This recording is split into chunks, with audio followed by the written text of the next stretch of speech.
시청자 여러분 안녕하십니까? 9월 24일 화요일 KBC 뉴스와이드 시작합니다. 11.6 재보궐선거가 22일 앞으로 다가왔습니다. 전국 4곳의 기초단체장을 뽑는 작은 선거지만 전남 영광과 곡성군수 선거가 더불어민주당과 조국혁신당의 호남 민심 쟁탈전으로 펼쳐지면서 전국적인 관심지로 떠오르고 있습니다. 오늘은 조국혁신당 조국 대표와 함께 11.6 재보궐선거 준비 상황과 정치 현안 함께 짚어보겠습니다.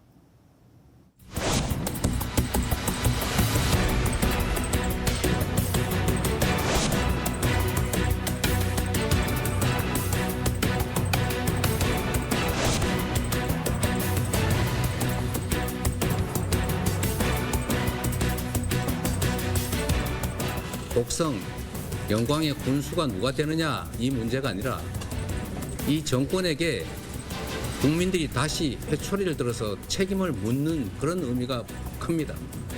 호남에서 정치혁신, 새로운 선택지를 희망하는 분들이 매우 많습니다. 이 열망에 부응하는 것이 어찌 상하기 시작하는 것이겠습니까?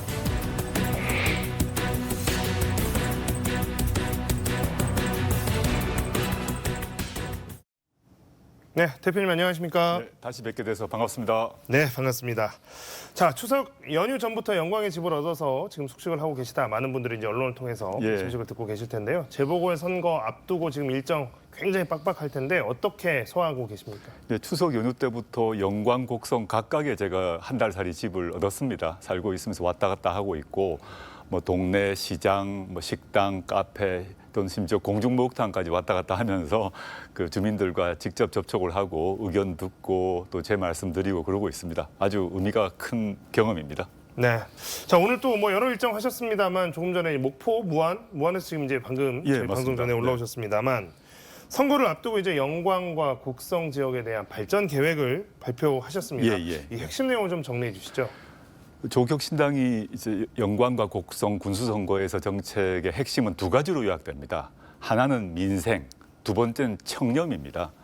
민생 문제 같은 경우는 지금까지 이제 영광이나 곡성 또는 뭐 호남 전체에 해당됩니다만은 지방자치가 이루어지고 난 뒤에 선거를 통해서 선출되었습니다만은 국가 예산을 통해서 얼마나 그 지역에 사는 유권자들의 삶을 개선시키는 정책을 만들었는가에 대한 저희는 좀 비판적인 생각을 가지고 있습니다. 지방자치가 과거 김대중 대통령께서 33일간의 단식을 통해서 만드는 거 아닙니까? 그 요체는 이제 지방자치를 통해서 선거를 통해서 군수를 뽑는 것 외에 실제 민생 중심으로 예산을 써야 되는데 그게 안 되고 있다는 판단을 했고요. 예를 들어서 간병비 지원 사업, 특히 그 지방 같은 경우는 그 지방 소멸 지역이 많은데 특히 어르신들 간병비가 심각합니다. 간병비 지원 사업을 예산으로 하겠다. 그리고 반찬 배달, 그리고 뭐 왕진 버스 이런 식으로 구체적으로 그 지역에 사는 주민들의 요구에 부합하는 그런 정책을 펴고 있고요. 두 번째는 청렴입니다. 왜냐하면 이제 호남 지역에서 많이 재보궐선거가 일어나고 있는데 그 이유 중에 하나가 사실은 돈 문제입니다. 그것 때문에 문제가 되어서 재보궐선거가 일어나지 않습니까? 이건 안 된다 생각을 해서 영광과 곡성 모두에 저희가 이제 모델 군수 사무실을 만들었는데 아예 투명한 유리를 통해서 어느 누구든 군수의 행동을 볼 수 있도록 할 것입니다. 실제 선거사무소 안에 모델을 만들었어요. 누가 오든 간에 군수가 누굴 만나는지 어항 안에 있는 금붕어처럼 해서 돈 문제가 아예 없도록 만들려는 것이 저희의 또 중요한 그 도전 이유입니다. 네. 자, 조국혁신당은 영광군수, 곡성군수 외에 부산에서 금정구청장 선거에도 지금 후보자를 냈습니다. 그렇지만 특별히 전남에서 이제 월세살이도 하시면서 총력을 전남 지역에 좀 기울이고 있다라는 인상이 깊은데 이제 이러한 것은 여러 가지 이제 전략적 이유가 있으시겠죠? 저는 조국혁신당이 지난 총선에 뛰어들면서 선거판을 활성화시켜가지고 윤석열 심판을 현실적으로 성사시켰지 않습니까? 그런데 지금은 이제 지방선거인데 조국혁신당이 지방 정치의 혁신에도 해야 될 역할이 있다고 보고 있습니다. 특히 호남 같은 경우는 민주당이 오랫동안 집권당이었습니다. 집권당이다 보니까 그 성과도 많이 있었습니다만은 민주당이 거의 일당 독점으로 집권당이었던 시간이 아주 길었습니다. 그러다 보니 국회의원, 그다음에 도의원, 군수 모두 한 당이 된 거죠.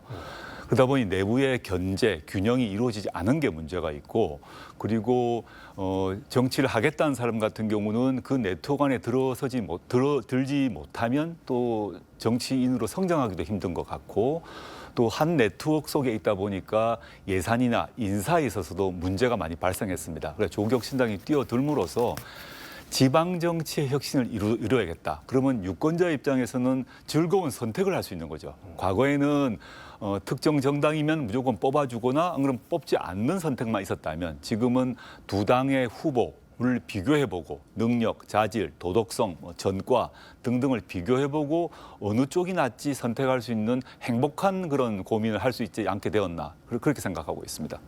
즐거운 선택, 또 행복한 고민 네. 이런 말씀 뭐 전부터 굉장히 많이 해주셨는데요. 이 지역에서 확실히 이제 이러한 선거의 양상 자체가 흔한 양상은 아니기 때문에 뭐 새로운 상황이 된 것만큼은 틀림이 없는 것 같습니다. 지역에 이제 꾸준히 머물고 계시다 보니까 면대면으로 주민분들, 유권자분들을 네. 자주 만나실 텐데요. 네. 체감하시는 민심, 뭐 변화의 양상이라든지 이런 것들 좀 직접적으로 느끼시면 좀 소감이 다를 것 같습니다. 예, 제가 그 곡성에서 6시 반에 공중목욕탕에 가서 목욕탕에서 이제 그 몸 담그고 거기 오신 분들과 대화를 했는데 거의 대부분 하시는 말씀이 이렇습니다. 호남도 바뀌어야 된다. 조국혁신당 잘 뛰어들었다. 열심히 경쟁해라. 그런데 대선에서는 민주당과 힘 합쳐라. 그래 정권 교체하라. 이렇게 하시고 영광에서도 제가 법성포에서 만난 분들 또는 그 시내 이제 그 영광읍에서 만난 카페에서 식당에서 만나는 시민들이 거의 같은 말씀하세요. 와서 경쟁해라. 이렇게 되니까 전국에서 영광과 곡성에 관심을 가져서 너무 좋다. 그래서 영광 곡성의 현안이 뭔지 이번 기회에 전국화되었다. 민주당도 관심 갖게 되어서 다행이다. 그 민주당원인 분도 그런 말씀을 저한테 하시더라고요. 그래서 이번 기회에 공정 경쟁을 하다 보면 영광과 곡성의 현안이 무엇인지 알게 되고 영광과 곡성 발전을 위해서 어떤 정책이 어떤 후보가 필요한지를 그 국민들이 잘 아시고 그 과거와 달리 일방적 선택만 해야 됐던 상황과 달리 지금은 비교 형량을 하십니다. 그래서 누가 더 나은지를 따져보시면서 서로 즐거운 선택이다. 좀 고민은 되지만 이게 결국은 영광 곡성의 발전을 위해서 좋은 것 아니냐 이런 말씀을 해주셔서 전 힘이 납니다. 네. 자, 뭐 아직 공식 선거운동에 돌입한 것은 아니지만 그래도 판세에 대해서 뭐 이제 여러 가지 이야기들이 나오고 있으니까요. 그 부분은 좀 점검해보고 가겠습니다. 추석 연휴 직전에 저희 KBC가 여론조사 전문기관 리서치뷰에 의뢰해서 영광과 곡성 지역 정당 후보 지지도 여론조사를 했습니다. 후보자가 확정 전이어서 후보자의 기명이 들어간 여론조사는 아니었지만 영광에서는 조국혁신당을 후보를 지지하겠다라는 응답이 36.3%가 나와서 더불어민주당 후보를 지지하겠다라는 응답 과 오차 범위 안에서 앞서는 것으로 나타났습니다. 그리고 곡성에서는 민주당 후보를 지지하겠다라는 응답이 60% 넘으면서 차이가 꽤나 많이 나는 걸로 나왔는데요. 이제 양당 후보가 확정이 됐습니다. 예. 저희 뭐 여론조사는 추석 직전이었기 때문에 그 이후로도 많은 좀 민심의 변동이 있었을 것이라고 생각이 됩니다. 대표님께서 느끼시는 지금 현재 판세 그리고 이 전후로 해서 어떤 판세의 미묘한 변화 좀 어떻게 읽고 계십니까? 말씀하셨던 KBC 여론조사 외에도 또 다른 여론조사가 하나 있었던 걸로 알고 있습니다. 그 흐름이 이제 그 흐름을 기본으로 하면서도 변화가 일어나고 있다고 보는데요. 영광 같은 경우는 정말 마지막 순간까지 오차 범위 안에서 다툴 것 같습니다. 조국혁신당은 민주당에 비하면 조직세가 매우 약합니다. 돈도 부족하죠. 그래서 이제 영광 같은 경우는 민주당의 조직세와 조국혁신당의 기세, 이 바람 에 이제 부딪히고 있는 형국이고 제가 느끼기에는 영광에서는 변화의 바람, 혁신의 바람이 더 커지고 있다고 보입니다. 곡성 같은 경우는 현재 저희가 열세인 것은 사실입니다. 그러나 그 뒤로 지난번 여론조사 뒤로 곡성에서도 의미 있는 변화가 지금 진행되고 있다고 보이고요. 저희 후보 박웅두 후보를 중심으로 좀 결집이 이루어지는 그런 상황입니다. 그래서 그렇게 쉽게 뭐 패배하는 그런 상황은 아닌 것으로 보입니다. 네. 자, 조국혁신당의 호남 민심 공략이 본격화하면서 민주당의 견제도 이제 당연히 대응 수위가 높아질 수밖에 없는데요. 민주당은 선대위원장에 박지원 의원을 내세웠고 특히 이재명 대표가 어제 직접 민주당 지도부와 함께 영광을 방문했고 오늘은 또 오전에 곡성 일정까지 소화했습니다. 이 대표는 만약에 결과가 조금 이상하게 나오면 민주당 지도 체제 전체가 위기를 겪을 수도 있다라고 말하면서 이 선거의 의미를 굉장히 확장해서 해석하기도 했는데요. 이 부분에 대해서는 조금 해석에 이견이 있을 것 같습니다. 네, 저는 이번 재보궐선거의 의미가 그 이재명 대표께서 말씀하신 그런 성격은 아니라고 봅니다. 그 말씀을 따르게 되면 이번 재보궐선거가 이재명 대표에 대한 신임 투표 형식이 그 성격을 갖는다는 건데 그건 아니지 않습니까? 전 대선이 아닙니다. 대선도 아니고 이재명 대표님에 대한 신임 투표도 아닙니다. 그냥 영광 곡성에서 어떠한 정책이 어떠한 후보가 필요한가에 대한 심판을 하고 결정을 하는 것입니다. 윤석열 정권 심판은 지난 4월 10일 총선에 했지 않습니까? 그런데 이번 영광 곡성 선거에서 민주당 후보가 이겨야 윤석열 정권을 심판하고 혁신당 후보가 이기면 윤석열 정권은 심판이 안 되는 것이 이제 저건 아니지 않습니까? 민주당이나 조국혁신당이나 모두 윤석열 정권에 대해서 비판적이고 심판을 해야 된다는 입장을 취하고 있기 때문에 이번 선거는 대선이 아니다. 그리고 특히 호남에서 이번 선거는 대선이 아니라는 것, 이재명 대표님의 그 지도력에 대한 심판도 아니고 오로지 곡성과 영광과 곡성에 어떠한 정책과 후보가 더 맞는지, 어떤 또 당이 지방 혁신에 대해서 실제적인 계획을 갖고 있는지 그것을 판단하는 그런 선거라고 생각합니다. 네. 좀 전에 말씀을 해주셨지만 이제 민주당의 조직세가 지금 이 영광, 곡성 이곳을 이제 집결하는 양상을 보이면서 이 선거의 판이 좀 커졌다라는 이제 분석들이 나오고 있습니다. 상대적으로 이제 조직세가 약하다라고 이제 인정을 하셨는데 네네. 조국혁신당에게 남은 이제 공식 선거 운동 기간을 포함해서 한 20여일 남았습니다. 네. 남은 20여일 동안 선거 전략이랄까요? 이런 좀 그 조직의 열쇠를 어떤 식으로 좀 만회해 나가실 생각이십니까? 민주당은 전현직 국회의원, 전현직 시도의원을 모두 모으셔가지고 300명 규모의 메머드급 선대위를 마련했습니다. 저희는 도저히 비교할 수 없죠. 저희가 할 수 있는 것은 각 의원들이 그리고 후보들이 3시간 더 내고 3명 더 만나고 이런 방법밖에 없습니다. 오로지 민주당의 그 관계자들보다 3시간, 3배, 3사람 더 만나고 더 연락하고 호소하고 소통하는 그런 전략밖에 없고 조국혁신당의 규모는 적지만 지난 총선 기간에도 민첩성, 기민성, 돌파력으로 승부를 걸어서 이까지 왔거든요. 이번 10월 16일 선거도 그 기조를 유지하면서 조직은 약하지만 기세와 결기로 돌파해내 보려고 합니다. 네. 자, 영광군수 또 곡성군수 선거에서 여러 가지 조국혁신당의 정책을 통해서나 이제 혁신당의 비전 같은 것들이 선보이게 될 텐데요. 지방 정치 또 정치의 혁신을 위한 조국혁신당이 제시할 수 있는 비전이 있다면 어떤 것이라고 소개하시겠습니까? 비전이라고 하면 아까 말씀드리긴 했습니다만은 1차는 민생입니다. 그 지역에 사는 유권자들의 민생을 어떻게 군정을 통해서 상승시킬 것인가. 지금 중앙정부 차원에서 민생을 획기적으로 회복시키고 할 그런 의사와 능력은 안 보입니다. 그렇다면 지방 차원에서 조국혁신당만의 그런 정책과 의지로 영광과 곡성에 저희의 정책을 실현시킬 수 있는 절호의 기회거든요. 그래서 똑같은 규모의 예산을 가지고 어떤 다른 정책을 실현시킬 것인가. 아까 제가 이제 예컨대 무료 왕진 버스를 만든다거나 또는 어르신들께 반찬 배달을 한다거나 간병비에 대한 지원을 한다거나 이렇게 해서 똑같은 군의 예산을 가지고 효능감을 느낄 수 있는 걸 보여드리고 싶습니다. 저희에게 한번 기회를 주신다면 민주당에서도 열심히 하셨습니다만 조국혁신당만의 지방자치 능력, 실력을 한번 보여드리고 싶습니다. 네. 자, 이어서 정치 현안과 관련된 이야기도 나눠보도록 하겠습니다. 윤석열 대통령과 국민의힘 지도부가 오늘 저녁에 만찬 회동을 합니다. 앞서 한동훈 대표가 대통령과 만찬 직전에 독대를 요청했는데 성사되지 않은 것으로 지금 알려져 있는데요. 어떤 문제가 있었을까요? 그 독대를 여러 번 요청했는데 결국 거절됐지 않습니까? 그 의미는 뭐냐면 윤석열 대통령이 한동훈 대표를 사실상 대표로 인정하지 않는다는 메시지가 분명합니다.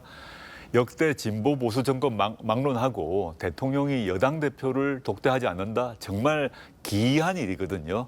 한동훈 대표가 사실상 식물 대표라는 것을 반증하는 예라고 생각하고 윤석열 대통령 또는 친윤 의원들은 한동훈 대표가 추후의 지방선거 등에서 공천권을 행사하지 못하도록 할 것이라고 봅니다. 그 상징적 행위라고 생각합니다. 자, 그럼에도 불구하고 어쨌든 이 대통령과 뭐 지도부가 여당 지도부가 만난다고 하니까 뭐 세간의 이목이 집중되는 건 당연할 수밖에 없는 사실인데 예. 자, 대통령과 여당 대표가 이렇게 만나는 게 어려운 걸 보면 또 이게 만난다고 해서 무슨 일이 해결될까 싶은 생각도 솔직히 좀 들고 자, 이런 갈등이 굉장히 노골화되어 있는 상황인데 의정 갈등이라든지 산적한 현안들이 굉장히 많습니다. 정부와 여당이 이런 만남들을 통해서 이 산적한 현안에 대한 실마리들을 좀 찾아낼 수 있을까요? 거기에 대한 기대는 어떠십니까? 저는 쉽지 않을 거라고 생각합니다. 지금 의정 갈등의 핵심이 의대 입학 정원 조정 문제인데 대통령실에서 2025년 입학 조정은 절대 안 된다고 선을 그어버렸어요. 한동훈 대표가 그걸 유예하자는 제안도 살짝 했습니다마는 대통령실에서 워낙 단호하게 잘라버렸기 때문에 타협의 여지가 없어져 버린 거죠. 즉 여당 대표가 정치력을 발휘할 여지를 대통령실이 막아버린 것입니다. 이 경우 한동훈 대표를 포함해서 국민의힘 집권 여당이 어떠한 재량도 갖지 못하게 될 것이고 그러면 결국 의정 갈등을 풀 수가 없을 것입니다. 그러면 응급실 뺑뺑이는 계속될 것이고 구속돼서 국민들의 생명, 건강은 위협받을 수밖에 없지 않습니까? 저는 심각해진 상황으로 되고 있다. 전 정말 이 나라를 위해서 또 국민의 건강을 위해서 국민의힘이 윤석열 대통령 및 대통령실과 선을 그어야 된다. 즉 단순히 의대 정원 문제만이 아니라 최근에 일부 언론에서 공개되었던 김건희 씨 공천 개입 건 같은 경우도 이거는 있을 수 없는 일이거든요. 이걸 국민의힘이라는 집권 여당이 집권 여당으로서의 책임지는 행동을 해야 되는데 윤석열, 김건희 두 사람에 대한 옹호 부대가 아니지 않습니까? 그런 역할을 여당으로 해야 된다 저는 생각하고 있습니다. 방금 이제 말씀을 해주셨지만 이제 또 이 전국이 난항을 겪는 이유 중에 하나가 이 김건희 여사를 둘러싼 의혹과 이런 문제들이 갈등이 해소되지 않기 때문인데요. 예. 김건희 여사를 둘러싼 논란이 연일 제기되고 있습니다. 명품백 논란부터 주가 조작 의혹에 이어서 좀 전에 말씀하셨던 것처럼 이번에는 여당에 대한 공천 개입 의혹까지 나온 상황이죠. 여러 가지 이야기들이 나오고 있고 여러 가지 비판들이 나오고 있지만 이 문제를 결국에는 어떤 방식으로 좀 해결을 해 나가야 될지에 대해서는 서로 생각들이 조금 다른 것 같습니다. 대표님께서는 결국 이 문제들은 어떤 방향으로 해결을 해 나가야 된다고 생각하십니까? 지금 김건희 씨 관련돼 나왔던 여러 가지 비리 또는 의혹 말입니다. 같은 경우는 디올백 외에도 도이치모터스 같은 경우는 그 공범에 해당되는 사람이 유죄 판결을 받았지 않습니까? 근데 김건희 씨에 대해서는 수사조차 이루어지지 않고 있는 상태이고 그에 대해서 공천 개입을 방증하는 그런 테이프가 공개되었습니다. 공천 개입은 대통령이 해도 범죄고 처벌됩니다. 그런데 그 김건희 씨는 또는 그 문제의 명태균 씨는 국민의힘의 공관위원이 아닙니다. 공관위원이 아닌 사람이 공관위의 공식 결정 이전에 그 결과를 알고 서로 소통했다는 거 아닙니까? 또 영향력을 행사했다는 의혹이 있는 거 아닙니까? 이건 반드시 수사를 통해서 밝혀져야 됩니다. 이거는 윤석열 대통령이 특검법은 거부하겠죠. 저는 아무리 늦어도 윤석열 대통령의 임기가 끝나고 난 뒤는 불가피하게 김건희 씨는 기소될 사건이라고 봅니다. 시간의 문제라고 생각해서 저는 국민의힘이 공당인데 김건희 씨 개인의 이익을 방어하기 위한 정치 조직이 아니거든요. 그럼 빨리 김건희 씨는 대통령도 아니고 선출된 권력이 아닙니다. 그러면 통상적인 사법 절차에 따라 처리를 하고 그다음에 그 외에 국가 운영 관련해서 여야 논의를 통해서 민생, 경제, 안보 문제를 논의를 하는 것이 맞다고 생각합니다. 네. 자, 김건희 여사 관련 특검법과 또 최혜병 특검법에 대해서 윤 대통령이 또다시 거부권을 행사할 것이다라는 관측이 높습니다. 재표결에서 부결이 된다면 최혜병 특검법 같은 경우에는 벌써 이제 4번째 폐기가 되는 건데 이런 도돌이표가 어떤 의미가 있을까 좀 의아해하시는 분들도 있을 것 같고 그럼에도 불구하고 이런 것들이 결국에는 이러한 노력들이 의회에서 국회에서 계속 있어야 된다라고 하는 의견도 있는 것 같습니다. 언제까지 이런 상황들이 좀 지켜봐야 되겠습니까? 안타깝게도 지금 상황은 도돌이표가 계속될 것 같습니다. 윤석열 대통령 자신이 자기 자신 또는 자신의 배우자인 김건희 씨의 범죄 비리 혐의 문제에 대해서는 절대 수사를 허용하지 않겠다는 의지가 분명한 것 같거든요. 그럼 야당으로서는 그걸 방치할 수는 없는 일입니다. 근데 이것이 지금은 이제 도돌이표겠습니다만은 최근에 공개된 그 김건희 씨 공천 개입 의혹 녹음 테이프 외에 제가 아는 바로는 추가로 더 나오는 것을 알고 있습니다. 몇 개가 더 나오게 되면 국민의힘도 더 이상 방어를 할 수 없을 것입니다. 그때가 중요한 변곡점이 될 것이라고 생각하고 그때는 국민의힘의 일부가 이탈, 8명만 이탈하면 되는 거 아니겠습니까? 그 경우 8명만 이탈한 상황이 언젠가는 올 것이라고 생각합니다. 네, 방금 이제 말씀해 주셨지만 이 김건희 여사를 둘러싼 논란인데 지금 여당 안에서 좀 자조하는 목소리가 그 어느 때보다 좀 맞습니다. 커진 것 같습니다. 이전에 뭐 최혜병 특검법이나 디올백보다는 이 공천 개입 문제가 트리거가 될 수 있는 가능성이 굉장히 커 보이는 상황인데요. 아까도 말씀하셨지만 결국에는 그 일부 이탈하는 국회 표가 나올 것으로 이제 이렇게 예상을 하시는 건가요? 아니면 그 규모에 대해서 어느 정도라고 생각하십니까? 저는 이번에는 바로 이탈이 8명이 확보가 안 될 것 같은데요. 국감 기간이 국감이 시작되지 않습니까? 그 기간에 몇 개가 더 나올 것으로 봅니다. 그렇게 되면 국민의힘 내부에서도 우리가 김건희 씨와 함께 침몰할 수는 없다라는 판단을 하지 않을 수 없을 것입니다. 그게 정치적으로 너무 당연한 판단인 거죠. 진작했어야 될 판단인데 그렇지 않게 되면 국민의힘 국회의원들이 나중 다음 선거에서 본인들이 다 낙선하게 될 것입니다. 이런 정도의 상황이 계속될 수는 없다라고 판단할 것이고 저는 국감 이후 즈음에 중대한 변화가 있을 것이라고 저는 예상합니다. 네, 오늘 조국 혁신당 대표와 함께 전국 현안까지 말씀을 많이 들어봤습니다. 자, 마지막으로 지역민분들 또 시청자분들께 한 말씀 부탁드리겠습니다. 예. 안녕하십니까. 광주방송 시청자 여러분. 자주 뵙게 되어서 반갑습니다. 제가 재보궐선거 때문에 지금 영광과 곡성에서 한 달 살이를 하고 있습니다.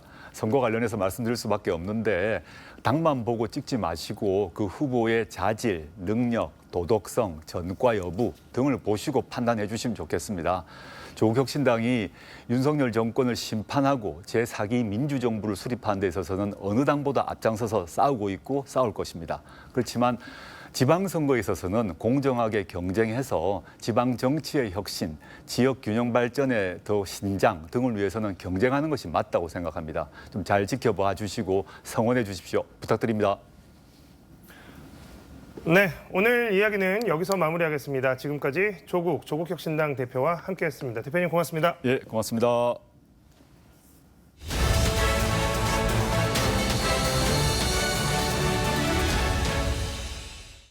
서울광역방송센터입니다. 윤석열 대통령이 오늘 국민의힘 지도부와 만찬을 하는데 한동훈 대표의 만찬 전 독대 요청은 사실상 용산의 겁으로 일단 무산됐습니다. 예대 김부겸 전 국무총리는 SNS에 윤석열 대통령이 한동훈 대표와의 만남을 거부한 것은 옹졸한 처사다라며 만나서 산적한 국정 난맥에 대해 논의하고 해결책을 찾아야 한다고 질타와 조언을 했는데 여의도 초대석 김부겸 전 총리의 말을 직접 들어보도록 하겠습니다. 스튜디오에 김부겸 전 총리 나와 있습니다. 총리님 어서 오십시오. 네, 안녕하십니까. 예. 지금 경기도 양평에 살고 네, 계시는데 그렇습니다. 예. 고향은 경북 상주고 예. 뭐 큰 연고가 없어 보이는데 뭐 거기서 가신 이유가 있나요? 제 고향 가까이 좀 멀리 가면 수도권에 살고 있는 저희 결혼한 딸들이 손자들을 데리고 찾아올 뭐 안 찾아올 핑계를 너무 댈 것 같아서 예. 예. 윤석열 대통령과 한동훈 대표 독대 무산, 뭐 대통령을 향해서 옹졸하다 뭐 이렇게 직격을 하셨는데 어떻게 보셨나요? 기본적으로 정치를 하겠다 그러면 네. 자신과 함께 이 국정을 운영할 파트너가 있어야 되잖아요. 네. 그러려면 그게 여당입니다. 네. 그 여당 대표하고 이렇게 산적한 현안, 지금 의료 대안, 네. 물가 뭐 이런 등등에 대해서 지금 여당 대표하고 수기를 하지 않고 지금 어떻게 하겠다는 건지 이건 대통령이 너무 고집스럽게 가는데 이 문제에 대해서 조금 이제는 네. 고집을 내려놓고 필요하면 누구하고도 대화를 해야 되는데 여당 대표하고도 그런 깊숙한 대화를 안 하겠다면 뭘 어떡하자는 거냐 뭐 그런 뜻에서 고언을 드렸는데 뭐 대통령께서 조금 여러 가지 재고를 했으면 좋겠어요. 예. 근데 꼭 독대를 해야지 되는 건가요? 그냥 밥 먹으면서 이렇게 얘기하면 안 아무래도 되는 이제 건가요? 시중에 네. 대통령과 여당 대표 사이가 좋지 않다라는 네. 여러 소문이 쭉 나와 있지 않습니까? 오히려 그런 것도 한꺼번에 불식을 하고 네. 그리고 여러 가지 해법에 있어서 아마 대통령 고민이 있겠죠. 특히 뭐 영부인 문제라든가 이런 네. 문제 그런 이야기들을 여러 사람 앞에서 하실 수는 없을 거 아니에요. 그런 이야기도 솔직하게 한번 어떻게 했으면 좋겠냐 하고 여당 대표의 의견을 들어야죠. 그래서 필요하다면 네. 국회와 필요하다면 또 야당 대표하고도 대화를 하고 이렇게 전국을 풀어야 될 텐데 네. 지금 너무 그런 점에서 대통령이 고집만 세우시는 거 아닌가 막 그렇게 판단하고 있습니다. 아, 독대에 그런 의미가 있는. 그런 국민들에게 네. 말하자면 신호를 주지 않겠어요? 그게 근데 그거를 안 하겠다는 거는 뭐 굳이 밥 먹으면서 보면 되지 왜 따로 만나야 돼? 이거는 그 말씀하신 것들을 안 하겠다는 거 아닌가요? 그러면은? 뭐 내 방식으로 국민들한테 충분히 네. 소명하고 또 국정 운영할 수 있다라는 그런 고집일 텐데 네. 역대 어떤 대통령께서도 이렇게 여러 가지 국민들의 마음이 이렇게 좀 떠나 있을 때는 항상 이런 무슨 적극적인 대통령이 나서서 다 그런 정치적 행위를 하셨잖아요. 네. 네. 그런 점에서는 조금 안타깝다고 이렇게 생각합니다. 근데 페이스북에 윤 대통령의 고집불통과 독선으로 대한민국 공동체가 무너져서는 안 된다. 대통령은 무소불위의 전제군주가 아니다. 뭐 이렇게 적으셨 예, 지난번에 제가 그렇게 썼었죠. 예. 그 무소불위 전제군주처럼 하고 아니, 계시다고 지금 보는 건가요? 기본적으로 네. 우리 국민들은 대통령도 내 손으로 뽑아서 네. 행정권을 맡겼지만 그러면서도 또 국민의 대표기관인 국회라는 걸 두면서 서로 협력도 하고 견제도 하라고 돼 있단 말이죠. 네. 근데 그 국회에다가 야당에게 다수를 줬다는 이야기는 그동안 대통령의 여러 가지 뭐 정치나 통치 행위 자체가 여러 가지 좀 부족하고 못 믿어서 그 말하자면 견제구를 던져주신 거나 마찬가지인데 네. 거기에 대해서 나는 모르겠다. 내 방식대로 하겠다라고 하는 거는 그건 고집이죠. 그리고 그런 방식으로는 네. 이 산적한 우리 대한민국이 가지고 있는 이 산적한 문제를 어떻게 풀겠습니까? 그 이렇게 1년 지나간다고 해서 네. 문제가 해결될 것도 아니고요. 그렇다고 우리를 둘러싼 주변 국가들은 여러 가지 정말 치열한 각축을 하고 있지 않습니까? 이런 부분들이 안타까워서 네. 드린 말씀입니다. 근데 뭐 야당과의 관계는 둘째치고 일단 용산이나 대통령 생각은 저 독대 요청을 해놓고 언론에 흘리고 뭐 이렇게 보는 것 같습니다. 그래서 독대가 돼서 뭔가 진전이 생기면은 뭐 이른바 한동훈 대표가 광나는 거고 아니면은 용산에 뭐 속 좁게 해서 뭐 그런 뉘앙스를 깔고 들어가고 일단 이렇게 뭐 사실관계를 떠나서 이렇게 생각하는 것 자체가 좀 뭐랄까 건널 수 없는 다리를 결국은 네. 정부 여당이잖아요. 네. 말하자면 이 시기에 국민들의 어떤 이 살림살이를 총체적으로 책임지는 개인이고 집단이에요. 네. 그분들 사이에 이렇게 엇박자가 나면서 오히려 국민들이 이 상황을 걱정하게 해서 해야 되겠습니까? 윤석열 대통령이 오늘 국무회의 모두 발언에서 의사 증원과 의료 개혁은 흔들림 없이 추진하겠다 이렇게 강한 의지를 거듭 피력했는데 이건 뭐 앞으로 어떻게 될까요? 그러면은? 저는 뭐 이 문제에 관한 네. 대통령이 좀 더 정확한 실상을 보고 받아야 된다고 생각합니다. 지금 의사 선생님들 중에서 네. 내거는 것 중에서는 아까 의사 네. 정원에 대한 문제도 있지만 그동안 사실상 우리 대형 병원들이 네. 이 전공의 선생님들, 수련의 선생님들을 사실상 아마 네. 거의 그 착취를 하다시피 해가지고 유지되었던 시스템이거든요. 언제까지나 그분들이 말하자면 전문의를 네. 획득하기 위한 그런 일종의 수련생이다라는 그런 관점에서 제대로 된 그 대우나 대우나 이런 걸 못 해주고 해왔잖아요. 이번 기회에 이런 문제 네. 그리고 이번에 의료 개혁의 핵심이었던 네. 이른바 이제 필수 의료, 네. 공공 의료, 지방 의료에 대한 걸 도대체 어떻게 이 배분을 해서 이 문제를 풀겠다는 이런 이야기들이 같이 나와야 되는데 모든 문제가 정원을 한다 만다에 가 있습니다. 네. 그래서 의사 선생님들도 빨리 기왕에 국회가 여야 의정 네. 테이블을 만들겠다고 했으니 거기에 앉으셔서 의사 선생님들이 뭘 고민하고 있고 의료계획의 핵심이 뭔지 그리고 당신들께서 정말로 국민의 생명을 담보로 해서 하는 게 아니다 하는 이야기를 분명히 내놓고 그렇게 되면 대통령께서도 네. 지금까지 내가 해왔기 때문에 옳고 무조건 따르라 이런 형태의 민주적 국정 운영은 있을 수가 없잖아요. 그래서 그런 부분들에 대해서 네. 얘기를 빨리 만들어야 합니다. 지금 사실은 좀 국민의 건강권이 지금 심각하게 침해되고 있잖아요. 네. 그걸 국민들이 참고 있다라는 거를 또 에서 근데, 알아주시면 네. 좋겠어요. 네. 의사 증원, 의대 증원 관련해서는 그래도 윤석열 대통령이니까 이 정도 버티면서 끌고 가는 거 아니냐? 그 뭐 문재인 정부 때는 300명 그것도 못 해갖고 뭐 시도도 못 하고 접지 않았냐? 뭐 민주당은 할 말 없다, 자격 없다, 뭐 이렇게 얘기하는 분들도 있는데 그거는 그거는 뭐 저희들도 네. 그 비판을 알고 있습니다. 그러나 당시는 코로나 상황이었습니다. 전 세계적으로 정말 수천 명, 수만 명의 네. 사람들이 희생이 되고 있는 와중에서 거기서 의사 선생님들하고 이렇게 정면적으로 대립각을 세우기 어려웠고요. 그럴 때 사실상 그 의사 선생님들 또 물론 간호사 선생님을 비롯한 다른 네. 의료 인력들의 눈물겨운 헌신이 있어서 우리가 그래도 방역에 있어서 그나마 좀 모범적 국가로서 평가를 받지 않습니까? 뭐 그렇기 때문에 저희들은 뭐 그걸 계속 밀고 갈 수가 없었는데요.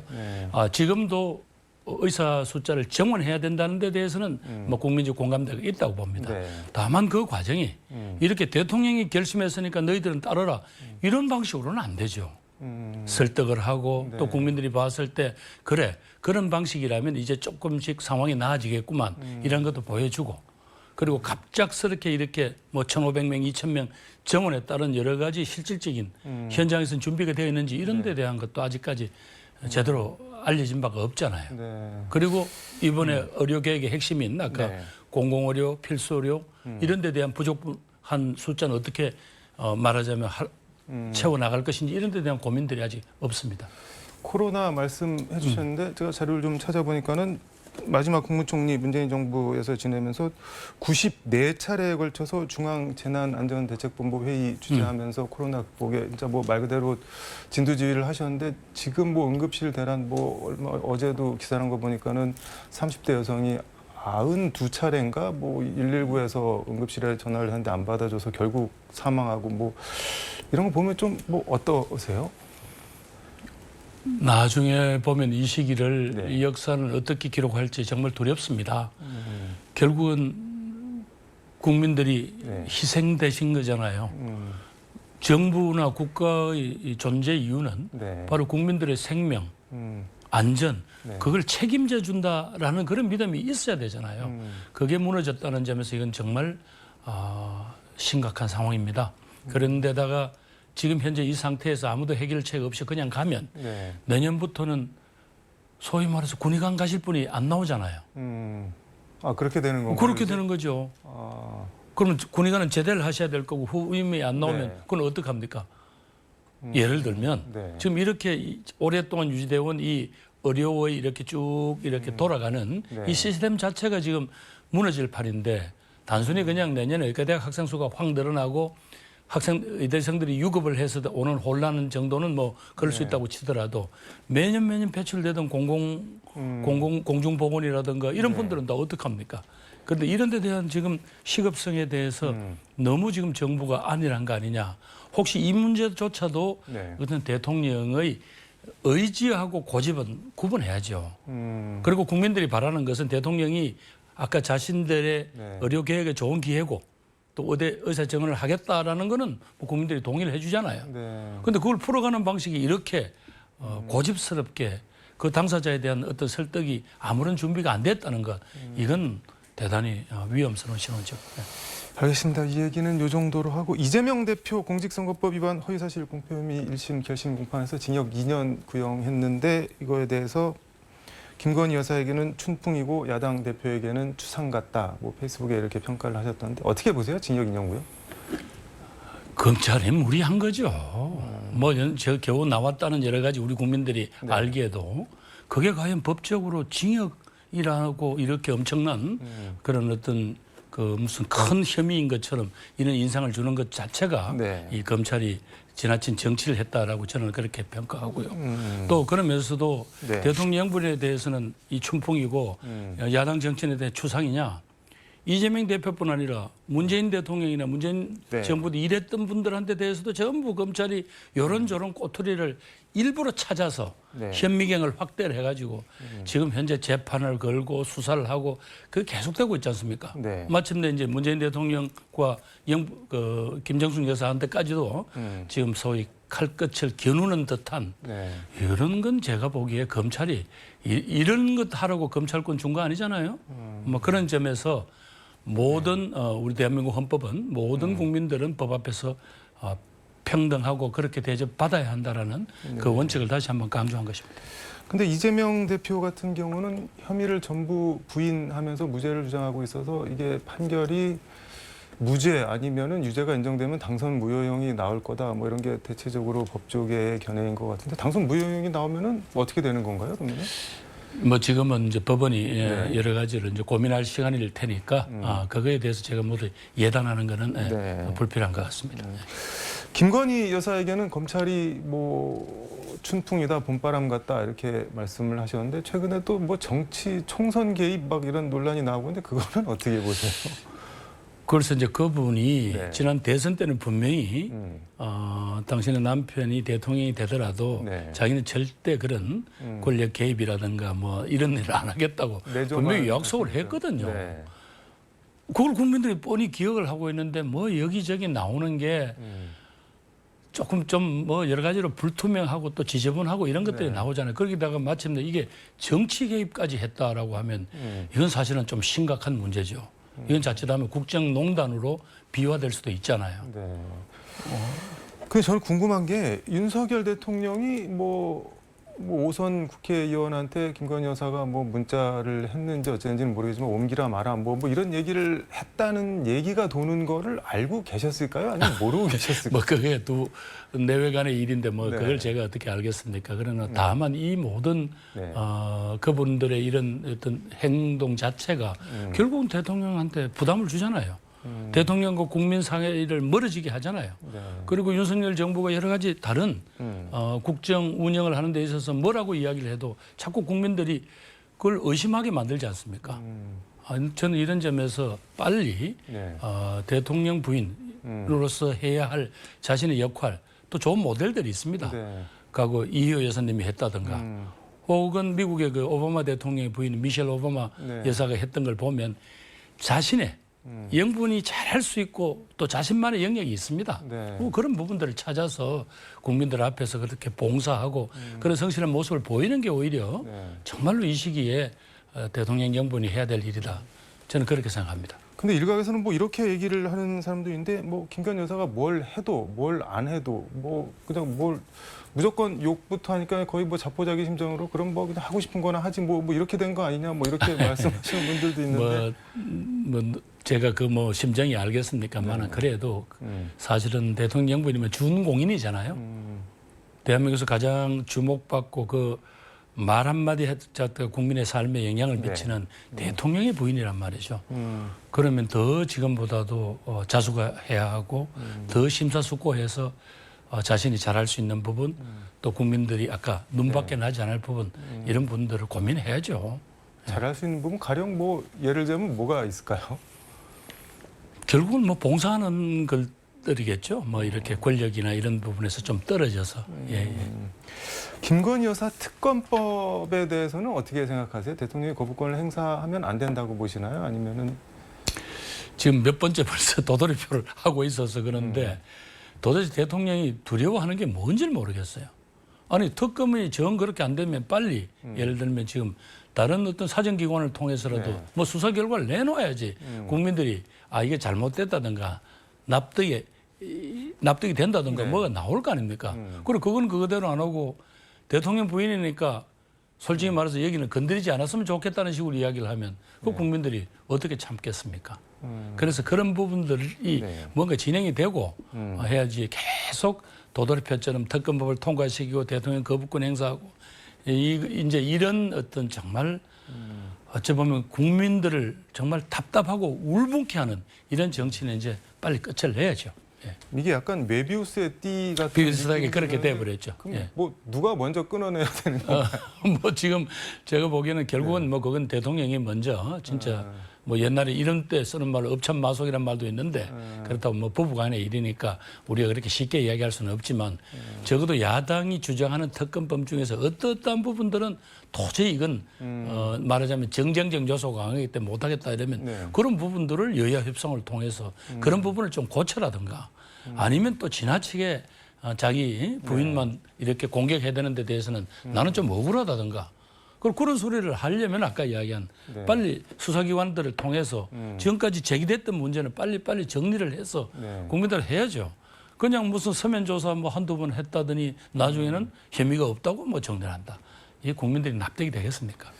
쉽게 말해서 뭐 읍참 건의의 심정으로 털 건 털고 맞을 매는 빨리 맞자. 그렇지 않고 네. 앞으로도 계속 윤석열 정권 내내 네. 이런 식으로 계속 국회하고 그냥 서로 이렇게 힘겨루기가 하면서 지금 현재 청년들 문제, 저출생 문제, 기후위기 문제, 반도체 정 국제적인 이런 어떤 치열한 이렇게 사실은 전쟁이나 마찬가지 이 상태 이거 계속 어떻게 해결해 나가겠습니까? 예.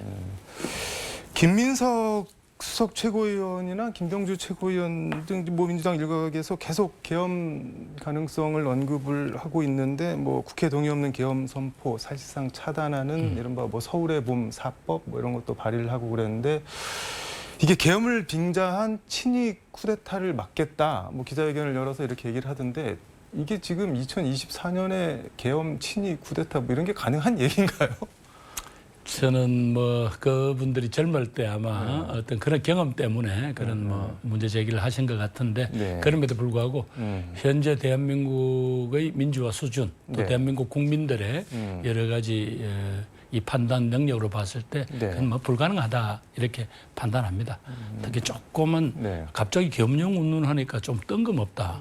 뭐 여러 가지 이제 시나리오가 물론 뭐 확실한 근거가 있다 없다를 본인들이 밝히면 또 네. 문건이 나온다든가 이런 모르겠습니다만 저는 이건 뭐 조금 무리한 그 주장이 아닌가 싶습니다. 근데 김민석 수석은 뭐 스스로를 이재명 대통령 집권 본부장 이렇게 지칭을 하고 있는데 이걸 계속 얘기를 하는 거는 뭐 의도나 뭐 이렇게 원하는 게 노림이라는 표현은 글쎄 좀 그렇죠. 제가 뭐 그건 모르겠는데 아마 본인으로서는 뭐 그렇게 믿을 만한 어떤 뭐가 근거가 있거나 뭐 이렇게 또 아니면 미리 이렇게 예방 주사를 놓는다 뭐 이런 취지인 것 같은데요. 그럼에도 불구하고 그건 네. 대한민국의 민주화 수준 자체가 이미 그 단계는 지났다. 특히 말하자면 뭐 5년 단임 대통령을 위해서 뭐 군이 동원된다. 저는 뭐 그런 가정 자체 또 그렇다 하더라도 현행 헌법을 중지시키기 전에야 네. 국회에서 다수당이 야당이 계엄 해제를 요구하면 바로 해야 하는데 그 헌법에 그렇게 나와 있는데 그것조차 믿을 수 없다 그러면 이 공동체가 어떻게 유지됩니까? 뭐 젊을 때 경험이 영향을 미친 것 같다 뭐 그런 말씀을 해주셨는데 그 80년 그 5월 15일 이른바 서울역 회군 그 학생운동 지도부가 이제 서울역 집회를 해산하고 그리고 5월 17일 계엄이 비상계엄이 전국 확대가 되고 바로 5.18로 이어지고 전두환이 집권하고 이제 뭐 그 관련해서 개인적인 질문이긴 한데 2020년 5.18 40주년을 앞두고 광주의 비극은 서울역 회근에서 시작됐다. 서울의 봄을 무산시킨 나는 그래서 부끄럽다. 뭐 이렇게 말씀을 하셨던데 이거 어떤 말씀이셨나요? 저희들도 이제 네. 80년에 이제 신군부가 12.12 쿠데타 이후에 결국 이들이 민주화를 가로막는 제일 큰 덩어리다라는 건 저희들도 알고 있었고 네. 그래서 이들하고 결국은 이제 한번 말하자면 힘겨루기가 할 수밖에 없는데 민주화로 가려면 그럴 때 이제 정치권에 계시던 그런 지도자 몇 분하고 학생운동 세력 이것만 가지고는 결국은 이 싸움이 우리가 쉽지 않다라고 생각을 했습니다. 네. 다만 이 군인들이 과연 정말로 자신들의 야욕을 채우기 위해서 이 국민들 앞에 총을 쏜다. 이 문제에 대해서는 사실 저희들도 좀 약간 반신반의한 건 사실입니다. 그런데 그 5월 15일 날 그 소위 말해서 서울역에서 네. 그렇게 많이 모이고 나니까 그때 이제 지금 나중에 알려졌지만 이제 군인들이 이제 뭐 벌써 여기저기 수도권 근처에 네. 배치를 하고 기다리고 있었던 거 아니에요. 그래서 그 당시에 이제 물론 뭐 저는 거기 회의에 들어가지 못했습니다만 각 대학 학생운동 학생회장들로 모인 그 지도부가 여기서 이제 유혈 사태가 날 걸 각오하고라도 여기서 이제 버텨낼 거냐. 아니면 일단은 각 캠퍼스로 돌아가서 다시 네. 한번 그걸 할 거냐라는 그런 고민을 했을 때 뭐 물론 저는 이제 이 현장에서 사수를 해야 된다는 입장이었습니다만은 네. 그 지도부들이 그렇게 결정을 했습니다. 그리고 이제 각 대학으로 돌아갔죠. 네. 그 틈새를 타서 이들은 주말에 계엄 확대 조치를 하고 네. 결국은 그 힘에 대해서 가장 강력하게 우리들의 민주화에 대한 염원을 가지고 싸워주신 분들이 이제 광주잖아요. 네. 근데 막상 그렇게 광주가 그렇게 군인들에 의해서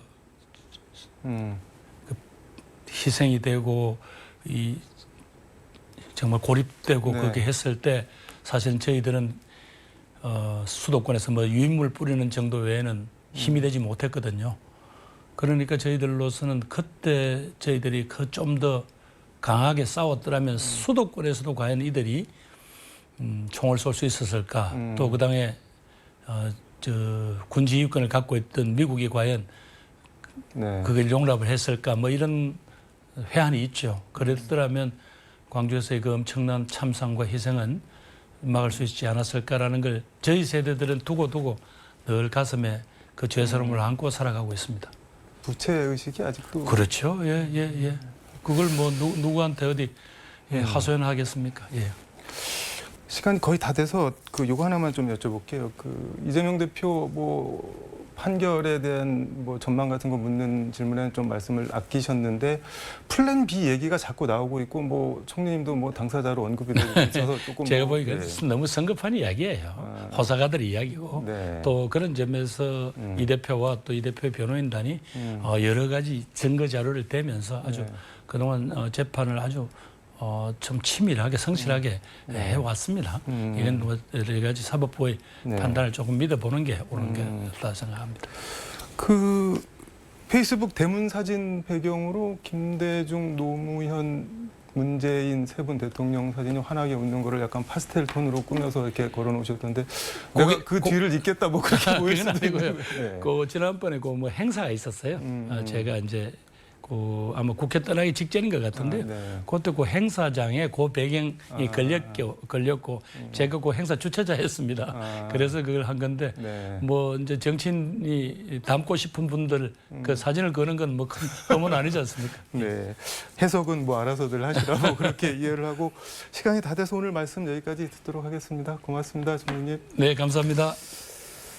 지금까지 서울광역방송센터에서 김부겸 전 국무총리와 함께 전해드렸습니다.